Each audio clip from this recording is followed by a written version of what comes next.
3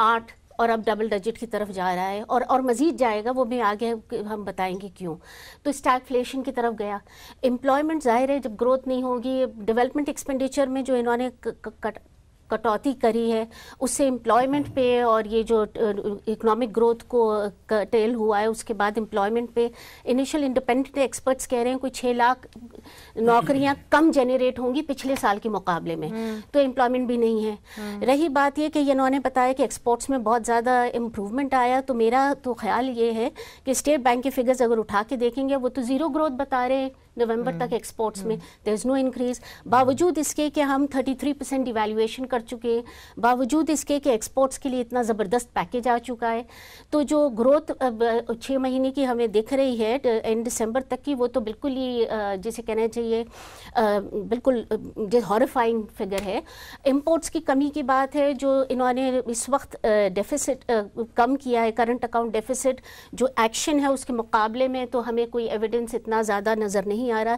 they need a long way to go جو import کی کمی ہے. رہی بات فسکل ڈیفیسٹ کی, اگر ہم کرنٹ اکاؤنٹ کو چھوڑ کے فسکل سائڈ پہ آ جائیں تو جو انہوں نے ریوائزڈ ایسٹیمیٹس دیے تھے ریونیوز کے جو کم تھے اوریجنل سے, اس میں بھی 172 بلین کی شارٹ فال آ گئی ہے ریونیوز میں. یہ کہہ رہے ہیں کہ کرنٹ ایکسپینڈیچر میں آسٹیریٹی ہے, پتہ نہیں کہاں ہے آسٹیریٹی, اس لیے پچھلے سال کے مقابلے میں اس سال میں جو ایکسپینڈیچر کرنٹ ایکسپینڈیچر کی گروتھ ریٹ ہے وہ 18% ہے, پچھلے سال 11% تھی. تو یعنی کرنٹ ایکسپینڈیچر کم نہیں ہے. ہاں کٹوتی ہوئی ہے تو ڈیولپمنٹ ایکسپینڈیچر پہ ہوئی ہے, لیکن اس کے باوجود جو بجٹ ڈیفیسٹ ہے وہ پچھلے سال کے مقابلے میں زیادہ ہے ان 6 مہینوں میں. اور جو بہت ہی ایک ایریا جو کہ ہمیں بتانا چاہیے, اسٹیٹ بینک سے جو بوروئنگ ہوئی ہے, یعنی جو پیسہ چھاپا ہے اور جو بوروئنگ لی ہے اسٹیٹ بینک کے مقابلے میں, وہ پچھلے گورنمنٹ کے مقابلے میں اس پیریڈ کے ریمارکیبل ہے. یعنی 3 ٹریلین کی بوروئنگ ہو گئی ہے. اور نیٹ اسٹیٹ بینک کون سے مہینے سے لے کے نومبر تک کی بات ہے, اگست سے لے کے جولائی سے آن ورڈز اس فسکل ایئر میں 3 ٹریلین کی ہو گئی ہے. اور خطرناک بات ہے وہ یہ ہے کہ پرنٹنگ آف منی سے ہو رہی ہے. اور میں آپ کو جو بات کہہ رہی ہوں پرنٹنگ آف منی, باقی لوگ بھی میرے ساتھی بیٹھے ہیں اکانومسٹس ہی ہیں, جب آپ پرنٹ کر کے پیسے لیتے ہیں تو اس کا مطلب یہ ایگریگیٹ ڈیمانڈ بڑھ رہا ہوتا ہے, اس سے انفلیشن بڑھتی ہے. جب تو یعنی یہ جو مرات آپ دے رہے ہیں اور یہ اس طرح کی بوروئنگ جو آپ آج بھی فائنانس منسٹر صاحب نے کہا کہ پچھلی گورنمنٹ نے بڑی بوروئنگ کر کے چھوڑ کے گئی ہیں, بٹ ان کا اپنا ریکارڈ جو ہے وہ بھی کو خاص پچھلے 5-6 مہینے کا انکریجنگ نہیں ہے. اور یہ ایسی بوروئنگ ہے جو ایکسٹریملی انفلیشنری ہے. اچھا, now this is an important point. This is an important point. صرف 2 جملے جو مجھے میں نے کم ٹائم لیا تھا, جتنی انہوں نے فگرز دی ہیں وہ نومبر تک دی ہیں. دسمبر میں ایکسپورٹ بڑھی ہے 5%, اور ابھی جنوری کے جتنے دن ہوئے اس میں 9% بڑھ چکی ہے. پہلی بات جو میں نے کی تھی, اور جو انہوں نے فیکٹس بتائے ہیں ساری چیزوں کے, وہ جولائی ٹو نومبر ہے. اور ہم سمجھ رہے ہیں کہ چونکہ اگست میں ہماری گورنمنٹ نے پوزیشن 18 اگست کو ہم نے اوتھ لی تھی, اس کے بعد کی ہے. تو جو امپرومنٹ ہے وہ دسمبر اور جنوری, انہوں نے کہا 30% ڈی ویلیویشن ہے. ان کو بتانے کے لیے 15% انہوں نے کی تھی اور 15 ہم نے کی ہے, کوئی 30% ہمارے کھاتے میں نہیں. اچھا چلیں نفیسہ شاہ صاحبہ سے بھی پوچھ لیتے ہیں. نفیسہ صاحبہ, ایک بات ہو رہی ہے, یہ کہا جا رہا ہے کہ ٹیکس کٹس ہوئے ہیں, کارپوریشنز کو کم از کم کارپوریٹ سیکٹر کو ٹیکس کٹس ملے ہیں, اسمال بزنسز کو ٹیکس کٹس ملے ہیں. کیا حکومت صحیح سمت میں جا رہی ہے؟ بیکاز لیٹس فیس اٹ, جس قسم کی بوروئنگ پچھلی حکومت نے کی تھی, ایک خسارے میں تو ان کو چھوڑ کے گئے تھے. دیکھیں, اگر صحیح سمت میں جا رہی ہے تو 4.5 ماہ پہلے جو انہوں نے ایک منی بجٹ پیش کیا تھا وہ کیا تھا؟ وہ قوم کے ٹائم زیان کرنا تھا. اور یہ نوبت کیوں پیش آئی کہ آپ نے 4.5 ماہ کے بعد یہ کنسیشنری پیکج اگر دینا تھا تو آپ پہلے دیتے, اس کا امپیکٹ ہونا تھا. تو یہ پچھلا جو بجٹ ہے میں اس کو کہتی ہوں وہ نون لیگ کا بجٹ تھا, کیونکہ اس میں سارے جو نون لیگ کے پالیسیز تھیں وہ ریفلیکٹ ہو رہی تھیں.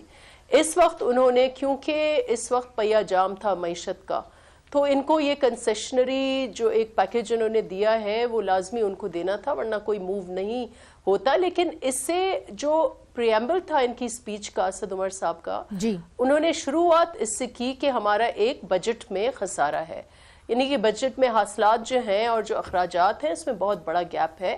اور انہوں نے لگ بھگ 900 ارب کی بات کی تھی جو پی ایم ایل این چھوڑ کے گئی تھی. تو ان کنسیشن سے مجھے بتائیں جو میکرو اکانومی کے فیلیئرز ہیں یا ڈسٹورشنز ہیں ان کنسیشن سے وہ کیسے امپروو ہوں گے. This is an important point. Budget کا خسارہ ہمیں یہ نہیں سمجھ آئی کہ ٹیکسیشن کیسے بڑھے گا, جو ٹیکس کا گیپ ہے وہ کیسے بڑھے گا. ٹھیک ہے, یہ ضروری, یہ لازمی آپ نے ایک بات جو کہی ہے یہ واقعی میں ایک امپورٹنٹ پوائنٹ ہے. فرحان بخاری صاحب بات تو وہ صحیح کر رہی ہیں, اگر آپ نے میجر چینجز لانے ہیں تو آپ کو سرکولر ڈیپٹ کو دیکھنا ہوگا, آپ کو ٹیکس نیٹ کو بڑھانا ہوگا, آپ کو ٹرانسمیشن لائنز کو بہتر کرنا, آپ کو بجلی ایجاد کرنی ہوگی. سو is this enough and why do we need another third mini budget in 1 year, in 1 fiscal year? دیکھیے اس کا ایک تو جواب مختصر اور بڑا واضح ہے. ڈاکٹر عائشہ غوث پاشا بھی یہاں موجود ہیں, انہوں نے بھی IMF سے ماضی میں ڈیل کیا ہے.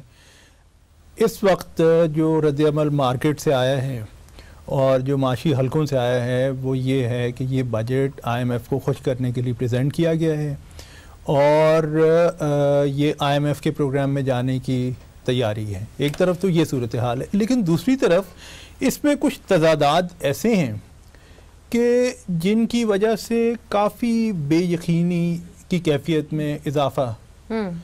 مثلا ایک طرف تو آپ کو اگر آپ IMF کے پاس جاتے ہیں تو آپ کو فسکل ڈیفیسٹ اپنا یقینی طور پہ کم کرنا پڑے گا. تو فسکل ڈیفیسٹ کم کرنے کا جو ہدف ہے وہ آپ کیسے آپ حاصل کریں گے جبکہ آپ اخراجات کچھ بڑھانے کا بھی اندیہ دے رہے ہیں, آپ انسینٹیوز تو دے رہے ہیں بجٹ میں.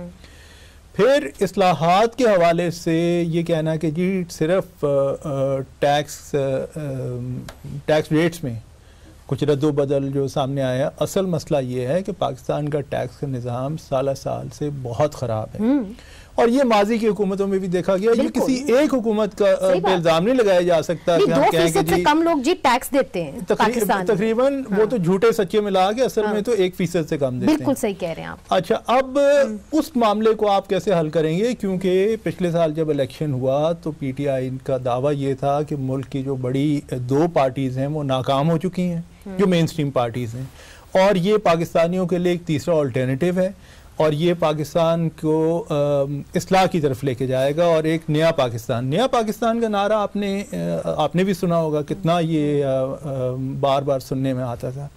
اس بجٹ کے بعد تو مجھے نہیں لگتا کہ اس میں کوئی بہت نئی کوئی ایسی چیز ہے. یہ تو ڈیٹو کٹ اینڈ پیسٹ آپ کسی اور فائنانس منسٹر کی سپیچ کو بھی اٹھا کے دیکھ لیں, اس میں بھی ہوتا ہے کچھ چیزیں اچھی ہوتی ہیں, کچھ مشکلات کا تذکرہ ہوتا ہے. جو میجر چینج آنا تھا جس کی آپ سے امید تھی صداقت عباسی صاحب, وہ تو نہیں آیا نا. آپ چھوٹے چھوٹے کنسیشنز دیں گے, نفیسہ صاحبہ بھی یہی کہہ رہی ہیں, اس سے کیا فرق پڑے گا؟ Actually you have to go for the call now نا.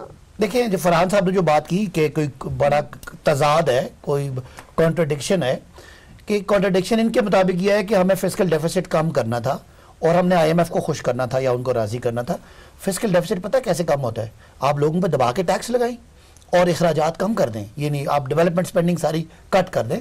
وہ جو کچھ جہاں پہ ہمیں مسلم لیگ نون چھوڑ گئی ہے کہ ان کے پاس ریونیوز 4000 ہیں اور خرچے وہ 6000 کے چھوڑ گئی. قطع کلامی معاف, دبا کے ٹیکس ان 2% کے اوپر یا 1% سے کم کے پناہ لگائیں, اس کو ذرا وسیع کریں کیونکہ اس میں ہم بھی شامل ہیں. نہیں, آپ تو میڈیم ٹرم اور لانگ ٹرم ریفارم کی بات کر رہے ہیں اور وہ ضرور ہونا چاہیے.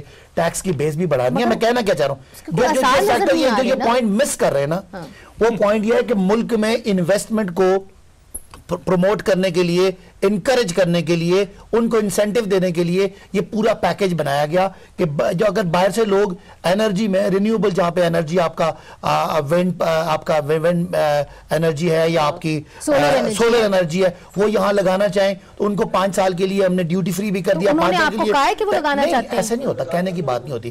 ہمارے یہاں اسپیس ہے, انرجی کا ہمارے کرائسس ہے, لوگ یہاں پہ. اور دہشت گردی کا کیا کریں گے یہاں پہ اگر ان کو اٹھا کے لے گئے تو دہشت گردی بجٹ کا ایشو نہیں ہے نا, پہلے اس پوائنٹ کو سمجھ لیں. دہشت گردی ویسے بجٹ کا ایشو ہے, بائی دی وے. پلیز آپ بات سمجھیں, میں ہرگز نہیں کہہ رہا کہ دہشت گردی کو مسئلہ نہیں ہے, لیکن فائنانس بل کا وہ اس کا ٹارگٹ دہشت گردی نہیں ہے نا. ہم نے کیا کرنا ہے, وہ آپ ٹھیک کہہ رہی ہیں, لوگوں کو تحفظ بھی دینا ہے. اس میں ہم ان کو انسینٹیو دے رہے ہیں, آئیں منافع کمائیں, آئیں بجائے کہ تیل پہ اور LNG پہ ہم بجلی بنائیں, آئیں ونڈ سے یا سولر سے بجلی بنانے کے پینل یہاں پہ بنے.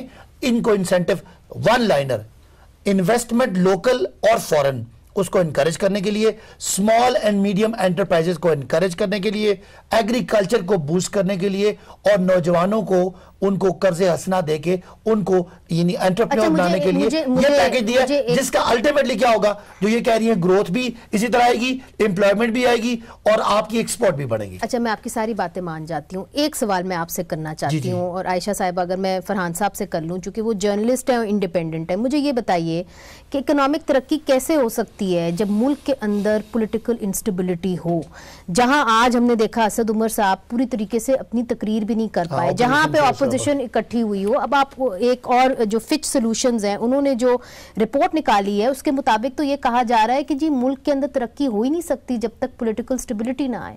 اچھا پولیٹیکل سٹیبلٹی کا بھی معاملہ ایک ایسا ہے جو کہ کبھی بڑھا چڑھا کے بھی ایک ایگزیجریشن کے ساتھ بھی پیش کیا جاتا ہے. مطلب آپ ایک بالکل کولڈ انالیسس، کولڈ تجزیے کی طرف جائیں، بالکل ڈسپیشنیٹ.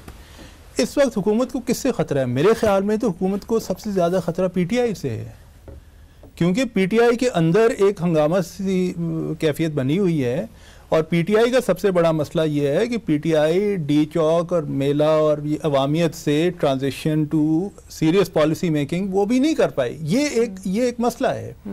اب آج کے بزنس ریکارڈر میں اس وقت موجود نہیں، میں پہلے ایک پروگرام میں دیکھ رہا تھا، فرنٹ پیج پہ فواد چودھری صاحب کے حوالے سے ایک وہ ان کا ایک کوٹ چھپا ہوا ہے ٹویٹر پہ. انہوں نے یہ فرما دیا کہ 2019 میں سب کچھ ویژن کا سال ہے اور پتہ نہیں تبدیلی آ جائے گی اور کیا اور کیا. ایک تو فواد چودھری صاحب کو معیشت کے اوپر اتنا نہیں بولنا چاہیے کیونکہ انہیں بظاہر معیشت کے بارے میں اتنی سمجھ نہیں ہے، لیکن اس کے علاوہ بھائی ایک سال میں کیسے تبدیلی آ جائے گی؟ یہی 100 دن کا So it's over ambitious is what you're saying. It doesn't have the requisite focus, the drive, the determination, the clarity, way forward. Okay, but let me be the devil's advocate. ٹھیک ہے, let me be the devil's advocate. عائشہ صاحبہ بات ایک طریقے سے تو صداقت صاحب ٹھیک کہہ رہے ہیں نا، اتنے خسارے میں پاکستان مسلم لیگ نون ان کو چھوڑ کے گئی، بوروئنگ اتنی زیادہ تھی، ان کے پاس اور کیا چوائس تھا کہ یہ اپنے آئی ایم ایف کے پاس یہ کہتے ہیں کہ اگر ہم جاتے ہیں تو ہمیں تھوڑے سے اپنے حالات بہتر کر کے جانے ہوں گے، تو ہمیں لون لینے پڑیں گے یو اے ای سے، ہمیں لون لینے پڑیں گے سعودی عربیہ سے، تب جا کے ہماری کوئی نرم ہوگی جو کنڈیشنز ہیں آئی ایم ایف کے ساتھ. So that's not a bad strategy. دیکھیے میں گزارش کروں کہ جو پوزیشن میں end of the fiscal year position تھی اور ابھی آپ اٹھا کے دیکھیں، ہوا یہ کہ لیک آف ویژن